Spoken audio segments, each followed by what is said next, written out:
అందరికీ నమస్కారం. నేను మీ కిరా కార్పిని. నిన్న బొత్స సత్యనారాయణ గారు వెక్కి వెక్కి ఏడ్చారు. అంటే ఎందుకు ఏడ్చారు అనే దానికన్నా కూడా ఎలా ఏడ్చారు అన్నది కూడా జనాలు ఈ రోజు కూడా చూడడం జరుగుతుంది.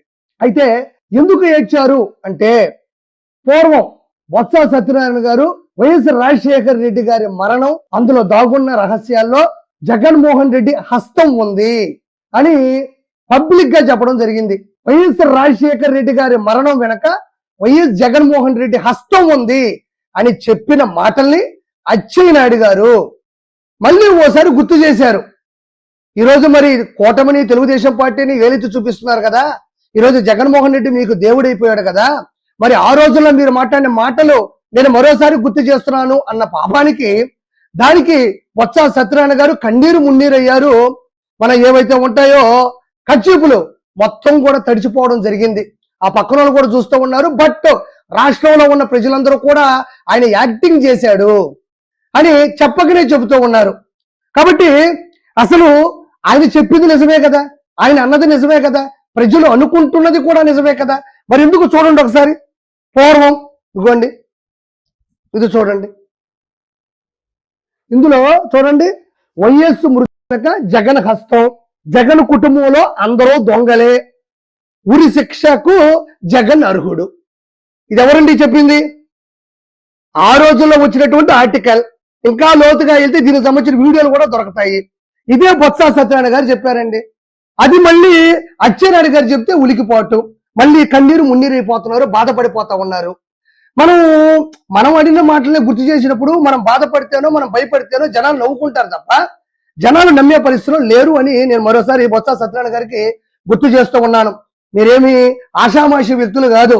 మీరు రాజకీయంలో తలపడిన వాళ్ళే, ఎంతో మందితో తలపడిన వాళ్ళే. మీరు ఒకసారి ఎంపీగా, 3 సార్లు ఎమ్మెల్యేగా గెలిచారు, ఇప్పుడు ఎమ్మెల్సీగా ఉన్నారు.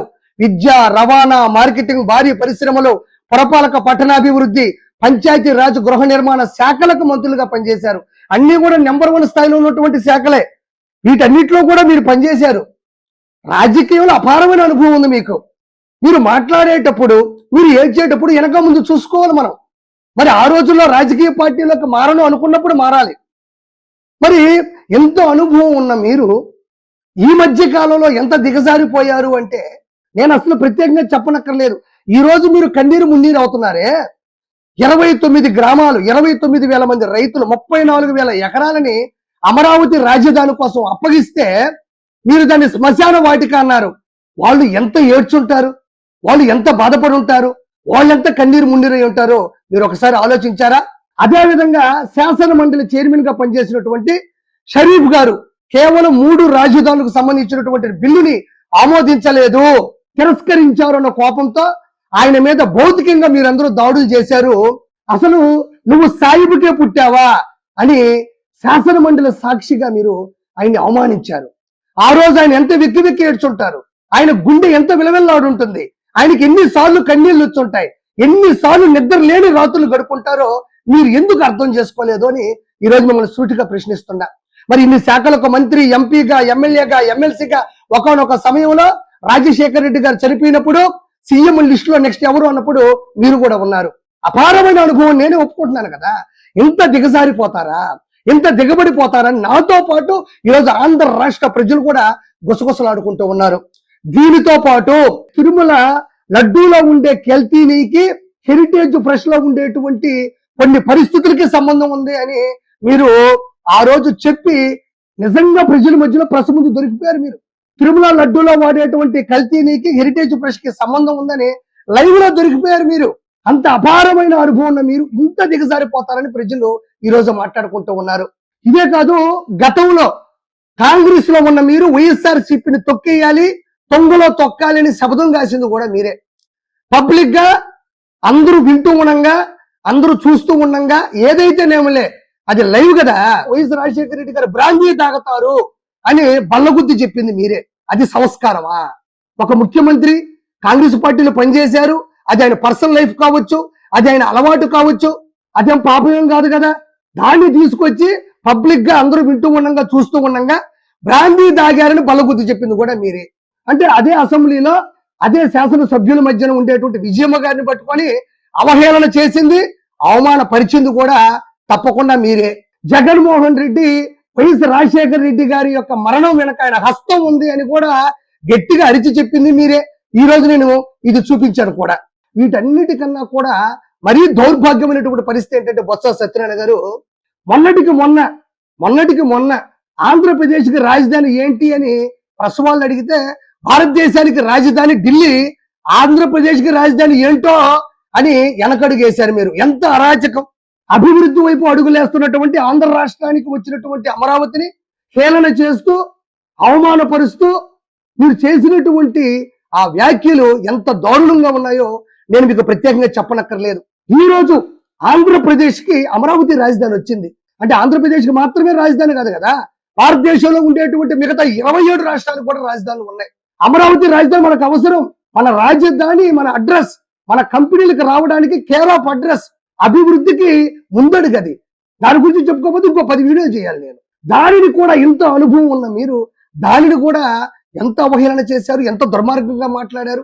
ఆ మాట ఒప్పుకోవడానికి కూడా మీరు ఎంత నీచమైన స్థాయిలో ఉన్నారని నేను ప్రత్యేకంగా చెప్పనక్కర్లేదు.